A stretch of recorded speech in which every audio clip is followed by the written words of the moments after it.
Prechod na digitálne vysielanie mení výzor rómskych osád. Nenápadné antény nahradili desiatky satelitov. Keď prechádzate zo Spiša do regiónu Šariš, uvidíte ich priamo z hlavnej cesty. Takéto pohľady na satelitmi ovešané chatrče nie sú na východe Slovenska ničím výnimočným.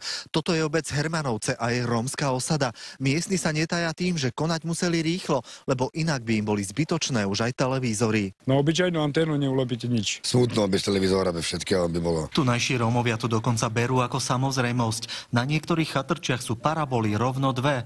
Nie všetci to ale domysleli do detailov a teraz sa chytajú za hlavu. Mám satelitku, ale nemám elektriku. No. Berú na úver a dávajú tak, že môžu si dovoliť. Najstaršia obyvateľka osady si tiež na staré kolená dopriala satelit, no slovenský program nedokáže naladiť. Napriek tomu sa ku nej zbieha celá rodina. Der Auftritt heute bei der EU hat daran vermutlich wenig geändert, aber Nerozumiem, ale pochopujem, že ako abo zaplava, abo také veci sa stáva, abo sa bijú v cudzích štátoch, také veci všechno vidím.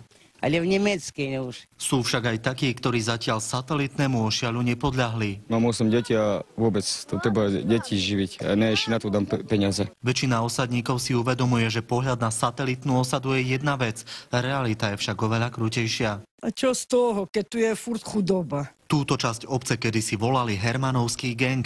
Pomaly si tu však zvykajú na nový prívlastok. Satelitné Hermanovce. Aj miestni osadníci snívajú, že raz sa presťahujú do nových murovaných príbytkov. Niektorým sa to už aj podarilo a na ich domoch satelity do očí až tak nebijú. Na biednej chatrči je však kontrast chudoby a výdobytkov modernej techniky doslova neprehliadnutelný. Ján Tribula, televízia Markíza.